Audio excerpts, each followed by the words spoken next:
Hey everybody, it's Lo and welcome back to my channel, Lo Without Limits. Today I'm going to break down what carb cycling is. So if you want to see that, then just keep watching.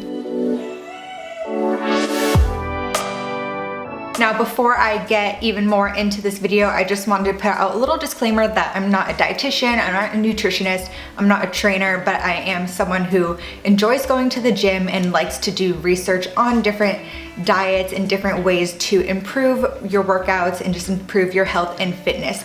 So just knowing that, I will get into what carb cycling is.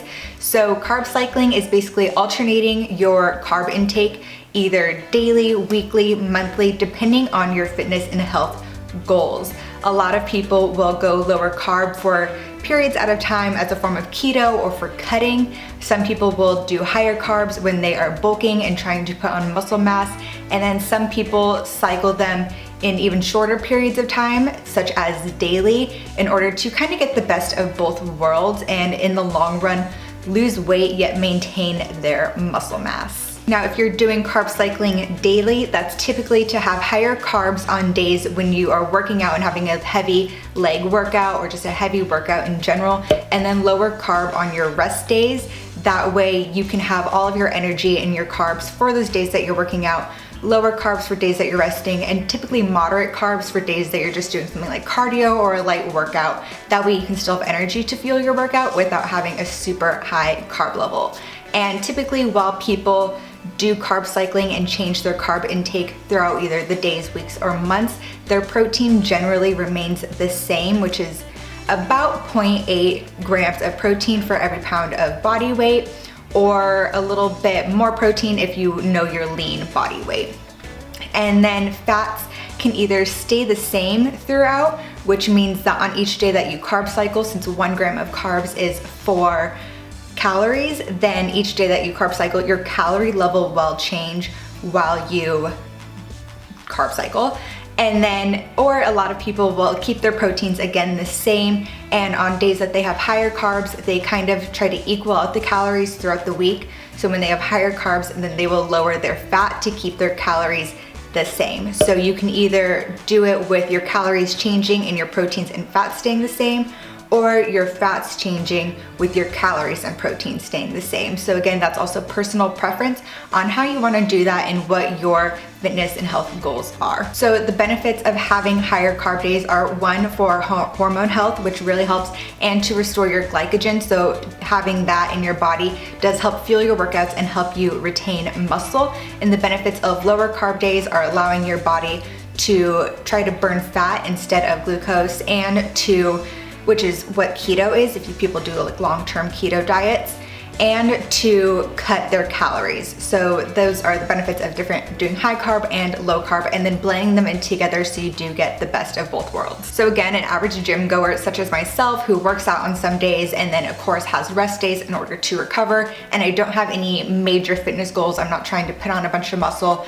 and I'm not trying to cut for a competition necessarily, I just kind of want to maintain, but slowly put on muscle. I'm not in this specific time frame, so I carb cycle, and I do have a bit more carbs on days that I'm working out, especially if I'm having a heavier leg day, because I really want that energy and I know it will all go towards my workout. And on days that I'm not working out, I am a bit more conscientious about the amount of carbs that I'm taking in, and just try to have more veggies and things with more fiber. That way my net carbs are a little bit lower. But of course, if you're someone who, for example, is competing and wants to cut down a lot of weight, then they would do longer term carb cycling. So they would lower their calories, and which means also lowering their carbs. And in order for their body to maintain its metabolism, because your body adapts to the calories that you consume really quickly. So if you're cutting down a few hundred calories every week and your body starts to adapt, and that's when you start to see them plateau and you feel like you're not making any more progress. So typically you're working with a trainer or a nutritionist, you would incorporate a weekly refeed week, or once a week do like a refeed day that is has a lot more carbs and a few more calories.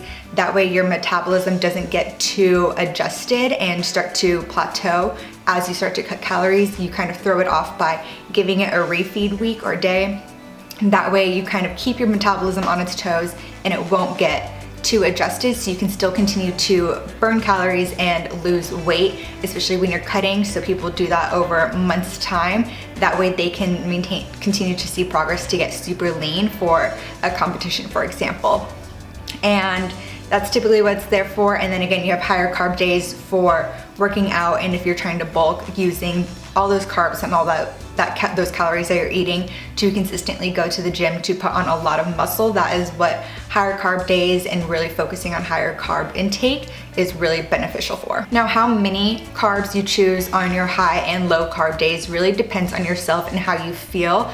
On a previous YouTube video and on a post that I will also link down below in the description box, I have this little chart. It's like a weekly chart where every day you can track in your calories as well as your fats, proteins, and carbs, the 3 main macros, and break it down into the percent in grams, and then just kind of take note about how you feel each day. So I noticed that on days that I had a bit more carbs, I did personally feel a bit more energized. So for me, going higher fat, lower carb isn't the best for me, just how I feel. But again, that's all personal. It depends on your lifestyle, it depends on what you're doing. So before jumping into carb cycling and being like, well, I'm gonna eat this many carbs on this day and this many carbs on this day, track yourself and see how you feel and get a baseline of your calories and where you're at with your macros. Maybe reverse diet if you need to. I also talked about that in that video that I will also have linked down below. And from there, kind of see what your higher carb range is and what your lower carb range is. Know your workout plan if you know you're going to the gym on specific days, and work it out from there. And that's just pretty basic carb cycling. If you're just doing it for yourself, you're just a gym goer who wants to maintain their shape and build some muscle while not putting on too much weight, that's something that you can do. And again, if you have any bigger goals or any specific fitness goals, maybe speak to a certified trainer, a nutritionist, a dietitian. Again, I'm none of those things. Maybe one day, but for right now, figure it out for yourself and speak to someone if you need to. And remember that even on your higher carb days, just because you can consume an extra 100 calories, 200 calories, whatever it may be, make sure that those extra carbs are coming from whole natural foods. So maybe it just needs more sweet potato, more brown rice or quinoa, something that you really like and that is a whole natural food. Don't take that as being like, well, I can have a few extra 100 calories and I need more carbs, so I'm gonna eat a bunch of Rice Krispie treats or Pop-Tarts or anything. Don't take that as an excuse to binge on those days necessarily, but take those as an excuse, or take that as a reason to incorporate more healthy foods that you wouldn't have on a lower carb day. So more bananas that you can throw into your protein shake, just different things like that. And then again, on the lower carb days, you can still have all your vegetables that may seem higher carb, but if they're also high in fiber, those kind of negate each other, so like your net carbs would be lower in the end. And as always, carb cycling may not work for you. It's something that you can test and try out, but don't take this as a lifestyle. Don't just rely on carb cycling to reach your fitness goals or to maintain anything. Try it out. If it doesn't work for you, if you're not seeing results, if you don't like it, if you don't like having to meal prep or really think about your carbs, it's not something that you want to do, then don't do it. Really take into consideration your lifestyle, how much you can commit to it, and just the act of like tracking your carbs and being a bit more mindful of what you're eating. If that just seems like it's too much for you, it'll take up too much time, you feel happy with what you're doing now, if you're not tracking your food but you still feel like you're putting on muscle, losing weight, reaching whatever goals you were, then just stick with what you're doing. There's no really need to change anything. And yeah, so I personally like carb cycling. I don't do it where I track and have a specific high and low carb days, but I am a bit more mindful about what I'm eating. And on my leg days, on my upper body, like heavy workout days, I do know that I can eat a bit more carbs. And on days that I'm not working out so much, just cut it down a bit. But anyway, I hope this video helped you out. If you have any further questions, be sure to leave them down in the comments. And if you like this video, be sure to give it a thumbs up. Let me know if you carb cycle and what you want to see more of on my channel. And while you're down there, be sure to subscribe because I upload a new video every Wednesday. So until the next one, thanks for watching.